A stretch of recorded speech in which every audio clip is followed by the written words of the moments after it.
Bien de choisir la RTNC et vous avez raison, mesdames, messieurs, bonsoir. À la une ce soir, Floribert Anzoulouni a présenté à la SADC le progrès réalisé par la RDC dans l'application de ses engagements issus de l'accord de paix conclu avec le Rwanda sous l'égide des une démarche qui réaffirme la volonté de Kinshasa de faire avancer le processus de paix dans la région des Grands Lacs. Un autre titre dans ce journal, comment les gauchers parviennent-ils à s'adapter dans un monde largement conçu pour les droitiers à l'occasion de la journée mondiale des gauchers. Le reportage que vous allez suivre tout à l'heure va se pencher sur les difficultés rencontrées par ces personnes utilisant principalement leur main gauche. À suivre dans ce journal, ça sera tout pour le sommaire. Mesdames, messieurs, bonsoir et bienvenue au 20h. J'ai dit tantôt, le ministre congolais de l'intégration régionale, Floribert Anzoulouni, a informé le Conseil des ministres de la communauté de développement de l'Afrique australe des avancées enregistrées par la RDC dans la mise en œuvre de ses engagements dans le cadre de l'accord de paix conclu avec le Rwanda sous l'égide des USA. Un reportage d'Oscar Balkaïch. Parmi les avancées présentées au cours de cette rencontre de haut niveau, figure la signature par les forces démocratiques de libération du Rwanda, FDLR, d'un protocole prévoyant leur désarmement et leur démobilisation. Selon les ministres congolais de l'intégration régionale, Floribert Anzoulouni, les FDLR se sont engagés à être désarmés, démobilisés et cantonnés avant leur rapatriement au Rwanda ou leur délocalisation vers un pays tiers. Cette intervention constitue la première prise de parole officielle de la RDC lors des travaux de la SADC depuis le règlement de la totalité de ses arriérés de contributions à cette organisation sous-régionale. Malgré les pressions budgétaires et financières causées par la double riposte contre l'agression rwandaise et les différentes catastrophes d'ordre sanitaire, en l'occurrence la lutte contre le virus Ebola, la République démocratique du Congo nous rassure de sa pleine participation avec plus d'énergie pour poursuivre nos efforts communautaires pour faire avancer la mise en œuvre de notre plan stratégique de développement. Kinshasa avait perdu depuis plus de 2 ans son droit de parole lors des séances plénières et décisionnelles de la SADC en raison des 10 arriérés. Le ministre a également insisté sur la mise en place d'un comité de suivi incluant des partenariats régionaux et internationaux chargés de veiller à la mise en œuvre des engagements avec pour objectif assurer la transparence et la fiabilité du processus. Le comité conjoint de coordination du projet de renforcement de la surveillance pour la détection précoce, l'alerte et la réponse aux épidémies en RDC et en Zambie a tenu sa première réunion. Cette rencontre a permis aux parties prenantes de définir les orientations stratégiques et d'examiner les progrès réalisés dans la mise en œuvre du projet. Bobette Yenga, Anastasie Ndumbu et Papi Mbongo.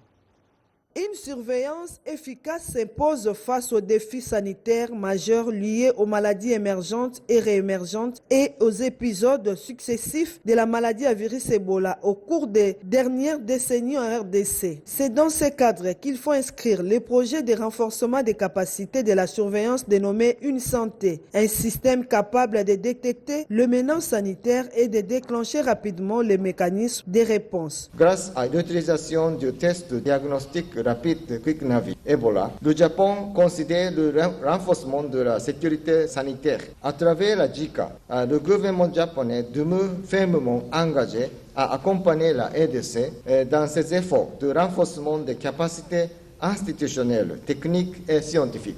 Le présent projet vient consolider les acquis de cette expérience de terrain et les leçons apprises du précédent projet SATREP sur la recherche épidémiologique sur les zoonoses virales.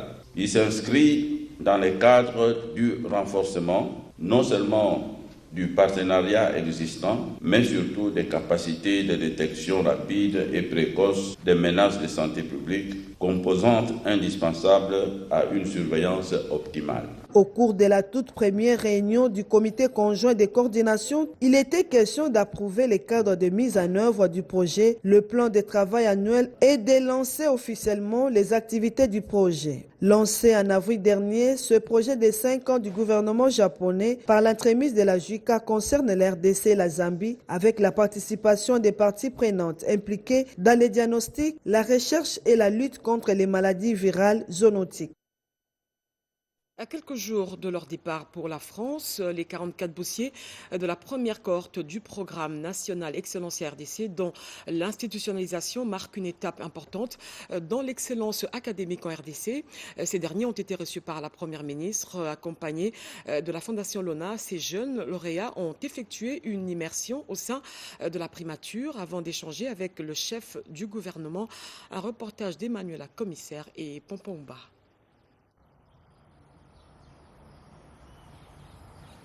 Ils s'apprêtent à franchir une nouvelle étape de leur parcours académique. À quelques jours de leur départ pour la France, les 44 boursiers de la première cohorte du programme national Excellencia RDC ont été reçus à la primature par la première ministre Judith Suminwa Tuluka. Une rencontre placée sous le signe de l'excellence, mais surtout de la responsabilité. Je suis très heureuse et très honorée parce que c'est la première fois que je me retrouve vraiment face à elle. On n'arrêtera toujours pas de donner, de faire les choses à fond, que ce soit les révisions, que ce soit notre propre entretien, que ce soit notre manière de vivre parce qu'on représente le pays. On ne cessera jamais de tout donner.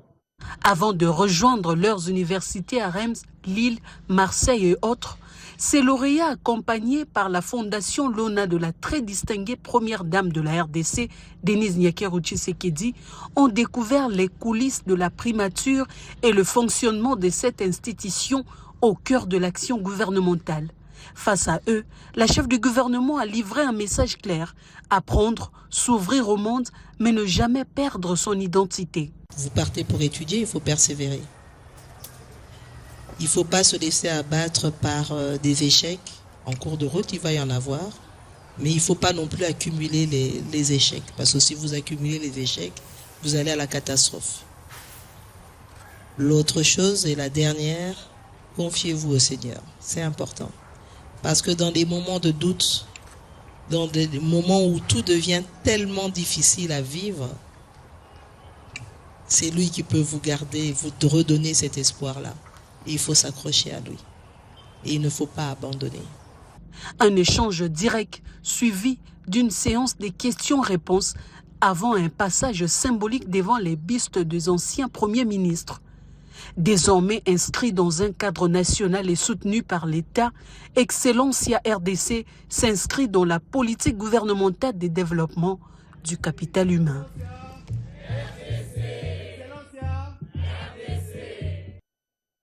Et puis le directeur général du FONAREV, Patrick Fata Makunga, a effectué une mission d'évaluation de ce projet dans le Nord Kivu, notamment à Beni et à Oicha.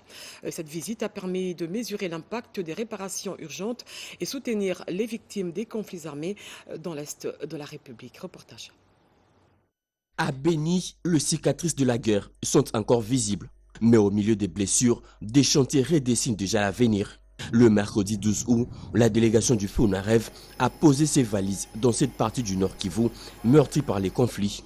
Objectif de cette mission d'itinérance, aller au-delà du rapport et vérifier sur le terrain l'état d'avancement de projets de réparation globale financés par le FONAREV, mais aussi ceux mis en œuvre avec le concours des systèmes des Nations Unies.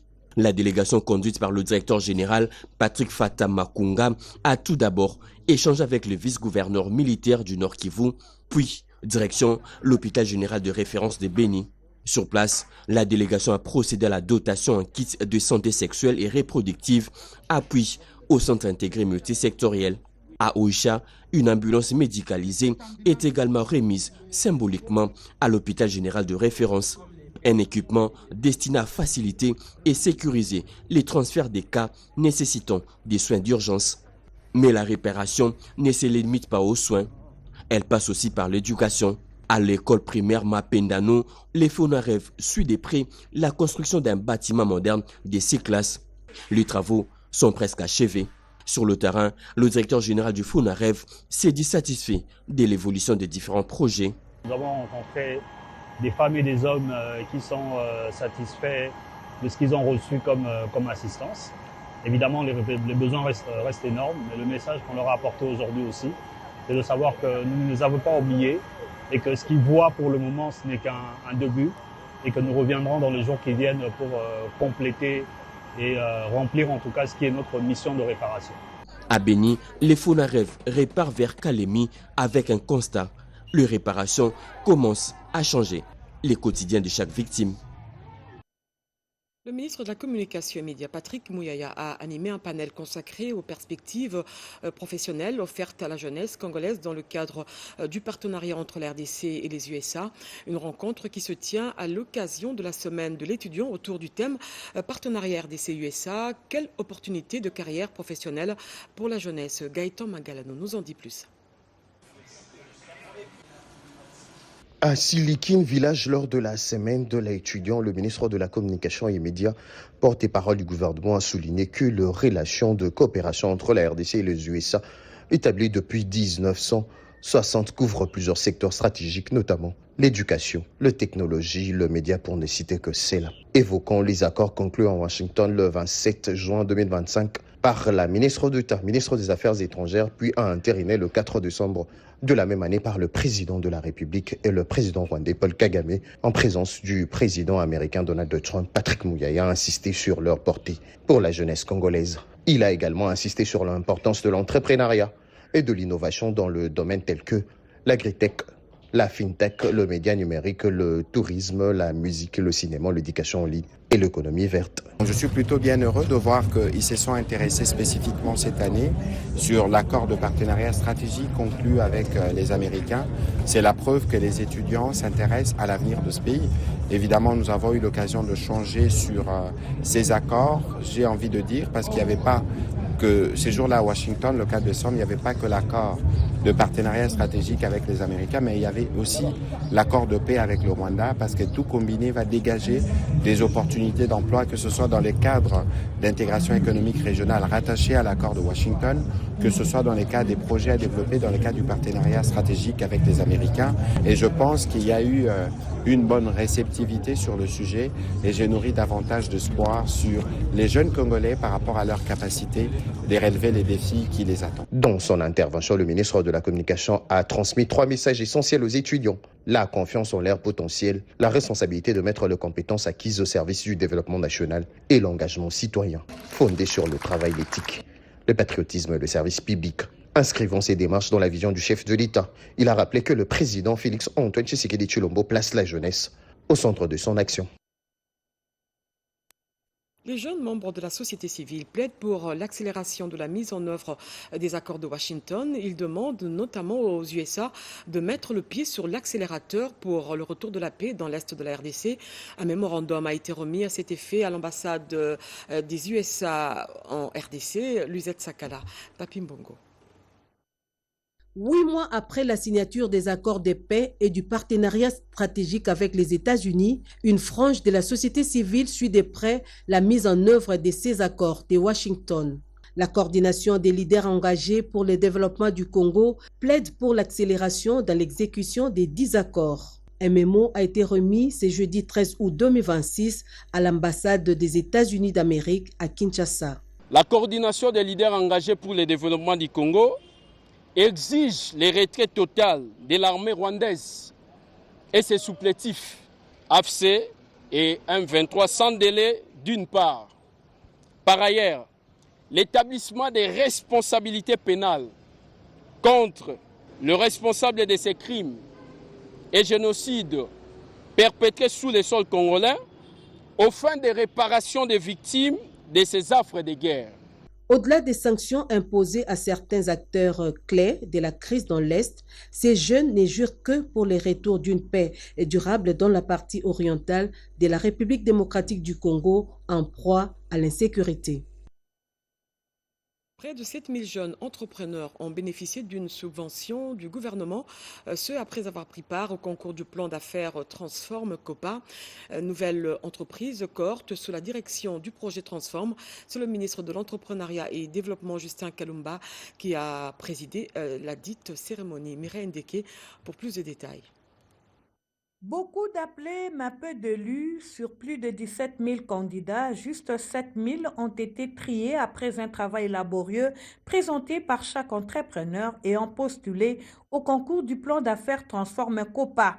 On pouvait lire l'émotion sur le visage des bénéficiaires qui vont désormais pouvoir accroître leur business, et ce grâce à une subvention de l'État à travers le projet Transform de la Banque mondiale. Cette cérémonie de la présentation des lauréats du concours du plan d'affaires Transform Copa, nouvelles entreprises et cohorte 1, sous la direction de l'unité de coordination du dit projet, a connu la présence du ministre des tutelles, le ministre Justin Kalumba Mwanangongo, qui a réitéré son engagement à poursuivre son accompagnement pour répondre à la vision du chef de l'État, celle de créer les millionnaires congolais. C'est des entreprises qui vont affronter maintenant le monde professionnel, qui vont devoir s'affirmer par rapport à une autre forme de compétitivité. Et donc, il faut faire en sorte que finalement ces entreprises puissent survivre. Pour les coordonnateurs du projet, Alexis Mangala, les efforts fournis par les entrepreneurs congolais méritent d'être reconnus. Notre ambition est plus grande. Faire émerger une nouvelle génération d'entrepreneurs congolais capables d'innover, de croître, de créer des emplois et de bâtir des entreprises durables. Un signal fort pour les bénéficiaires et aussi une motivation pour les jeunes entrepreneurs porteurs de projets. Il s'y est de noter que ce concours a regroupé les candidats venant de plusieurs villes de la République démocratique du Congo. Le coordonnateur a ainsi fait appel à tous les acteurs de l'écosystème à accompagner les entrepreneurs dans un esprit de transparence et d'éthique. Je l'ai dit au sommaire, à l'occasion de la journée internationale des gauchers célébrée le 13 août de chaque année, le reportage que vous allez suivre tout à l'heure s'intéresse à ces personnes qui représentent environ 10% de la population mondiale et évoluent dans un environnement majoritairement pensé pour les droitiers. Entre adaptation, contrainte et créativité, découvrez comment les gauchers apprennent à composer avec les outils et les gestes conçus pour les droitiers. Eric Kabamba pour plus de détails. Quand un rond coiffe, il doit surmonter plusieurs obstacles. Coiffer avec la main gauche, nous avons des outils qui sont assez tranchants. Il faut vraiment beaucoup de délicatesse pour ne pas blesser le client. Toucher les ciseaux, la tondeuse ou les peines pour ce coiffeur gaucher devient un véritable casse-tête. La plus grande difficulté que je rencontre, c'est dans la partie gauche du client. Il avance avec précaution. Chaque geste demande davantage de temps et de concentration. Avec ces outils de travail, la difficulté est bien réelle. Le coiffeur reconnaît être parfois lent et avoir du mal à réaliser certains gestes. Conséquence, les clients doivent s'armer parfois de patience avant de voir leur coupe prendre forme. Je suis pas trop rapide. Mais être gaucher ne signifie pas forcément avoir du mal à tout faire. Dans un monde largement conçu pour les droitiers, couteau dans la main gauche, des oignons sous la lame et aucun geste hésitant pour Érudit Kitutu. Chez cette dame, la main gauche semble avoir trouvé tous ses repères. Pour elle, la main gauche n'est pas un handicap, bien au contraire, elle lui permet de cuisiner avec aisance. Il n'y a rien, je trouve ça, il n'y a pas de complications, il n'y a aucune difficulté, en tout cas que je trouve. Elle affirme être parfaitement à l'aise avec tous les ustensiles de cuisine. Déjà avec ce couteau qui est tranchant, vous avez vu comment la manière dont j'ai coupé mes épices, donc c'est facile pour moi, donc ce n'est pas avec des risques. Et cette préférence ne s'arrête pas à la cuisine, une fois à la table. C'est encore la main gauche qui prend le relais. Pourtant, une difficulté subsiste. À l'écriture, Érudit Kitutu est obligé d'incliner son papier ou son bloc-notes pour faciliter son geste. Sur un terrain de football, le pied gauche peut devenir un véritable atout. À 10 ans seulement, Donnel Barouti conduit aisément son ballon. Il jongle et réceptionne les ballons, principalement du pied gauche. Contrainte pour certains, aisance pour d'autres, avantage parfois pour certains. Être gaucher, ce n'est pas faire moins bien, c'est simplement apprendre à faire les choses autrement. Vraiment. Deuxième recensement général, la communauté musulmane est mise à contribution pour toucher chaque foyer. Le ministre d'État au plan, Guila Nyembo, mise désormais sur les relais religieux face aux représentants légaux de la communauté islamique. Il appelle les responsables musulmans à mobiliser les croyants autour du recensement. Cédric Kenina. Le mariage est scellé entre le RGHP2 et les mosquées. Dans sa croisade pour mobiliser la population autour du deuxième recensement général, le ministre d'État, ministre du plan Guila Nyembo, a échangé avec les représentants légaux de la communauté islamique en RDC, Cheikh Abdallah Mangala. Objectif, faire des responsables musulmans des relais de proximité pour sensibiliser des milliers de fidèles à l'importance du recensement. Pour les ministres d'État, aucune couche de la population ne doit rester en marge. Aujourd'hui, il était prévu que nous soyons ici dans le cadre d'information pour que notre message puisse passer.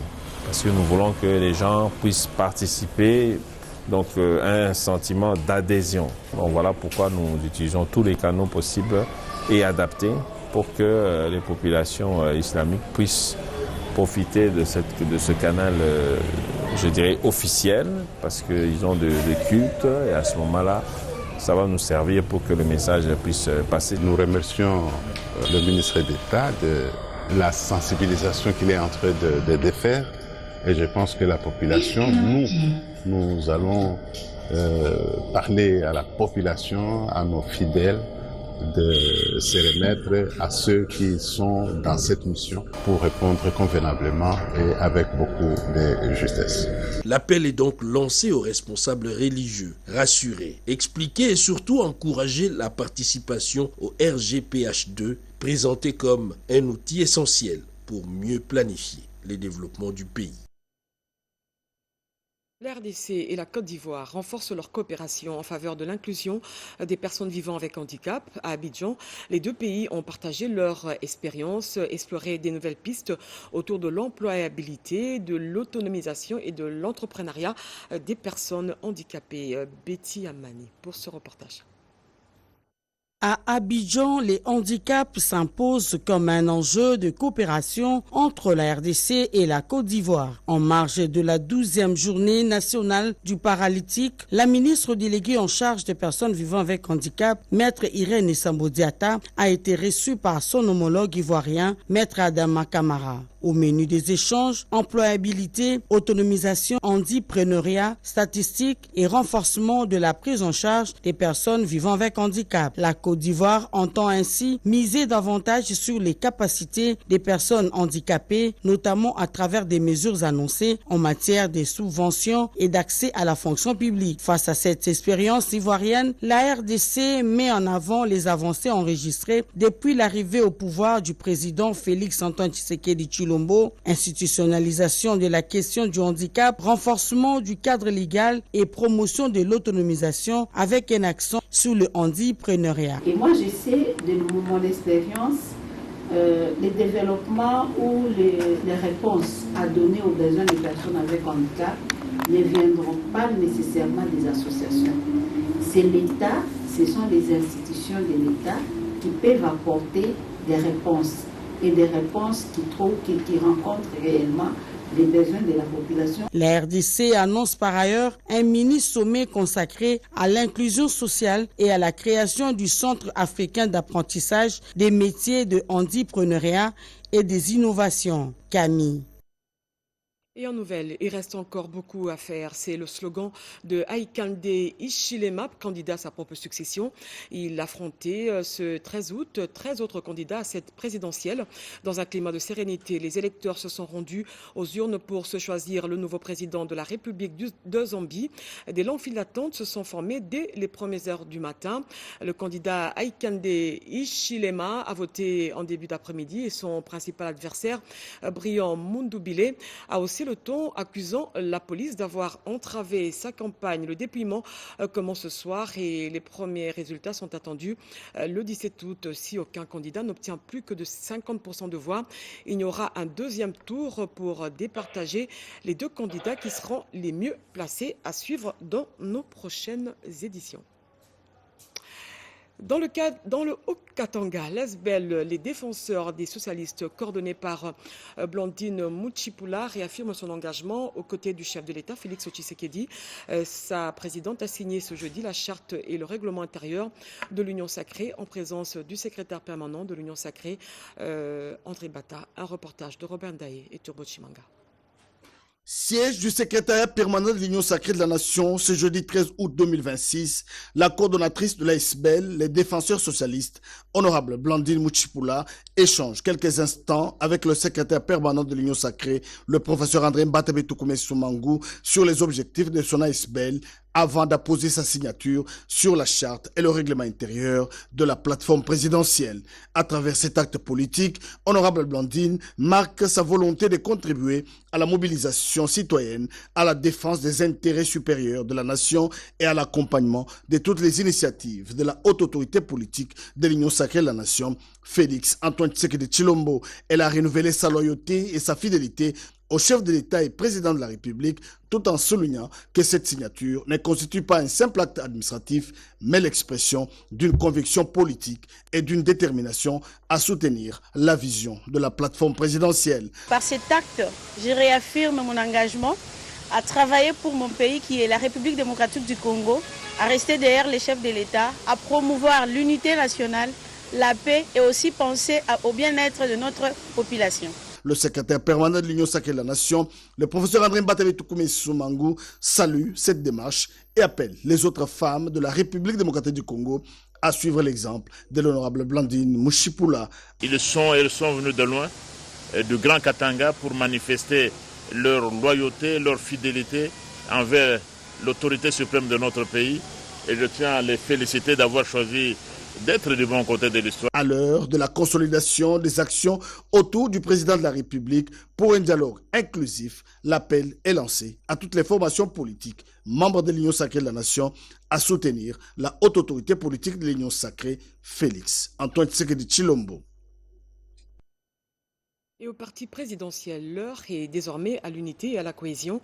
Après la fin du bicéphalisme à la tête de la fédération de Kananga, les membres du comité unifié rappelés plutôt à Kinshasa sur instruction de leur hiérarchie ont reçu les orientations de la direction du parti pour repartir sur des nouvelles bases. Alain Bikaï.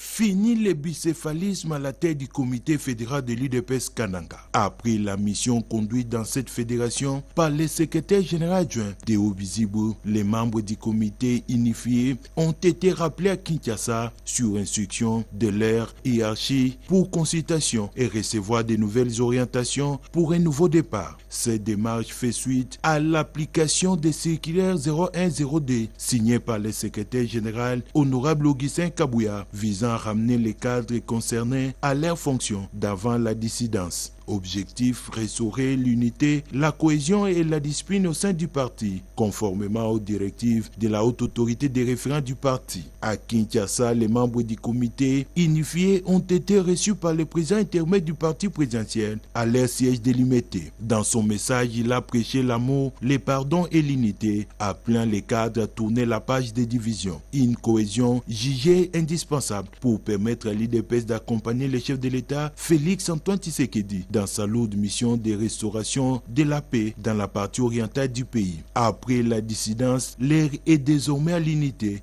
et à la remobilisation. Le mouvement Jeunesse Parle pose ses conditions pour sa participation au dialogue politique national inclusif.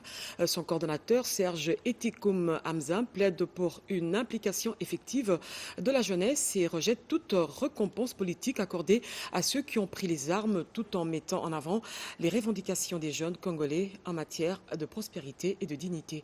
Un reportage de Robert Kalimba.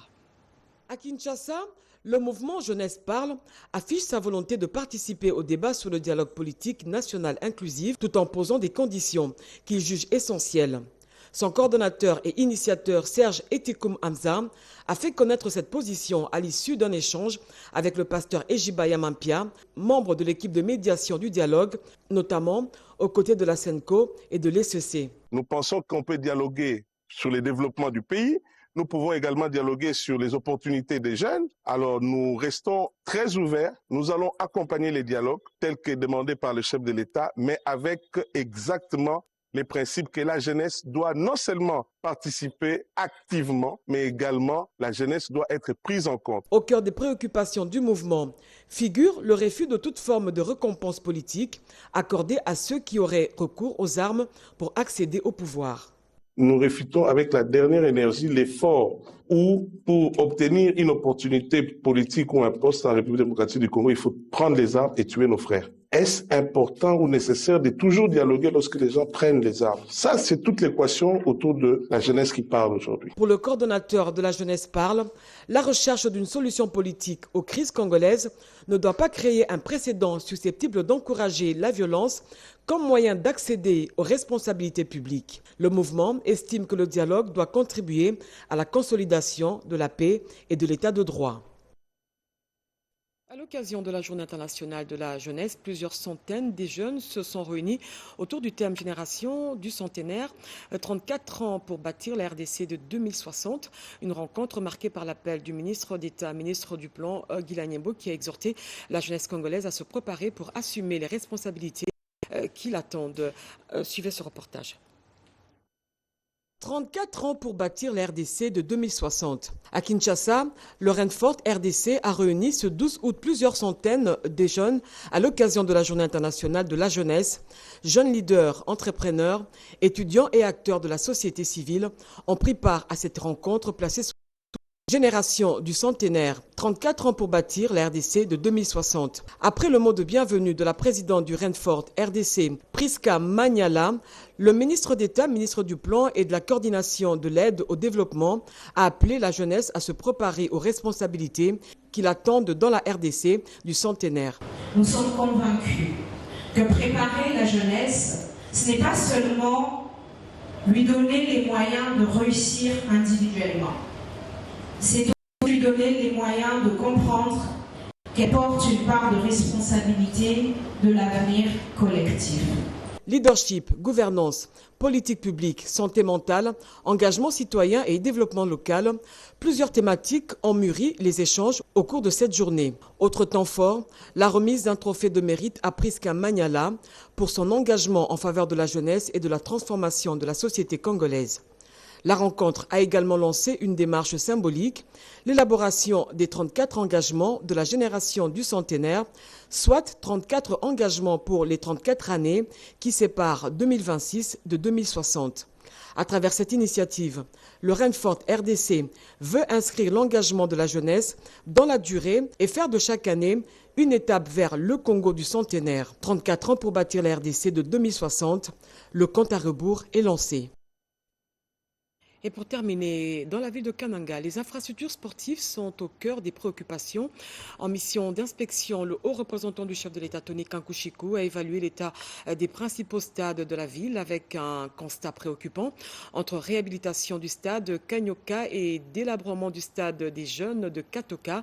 L'objectif est désormais de moderniser les infrastructures selon les normes internationales. Notre envoyé spécial, Malumbela.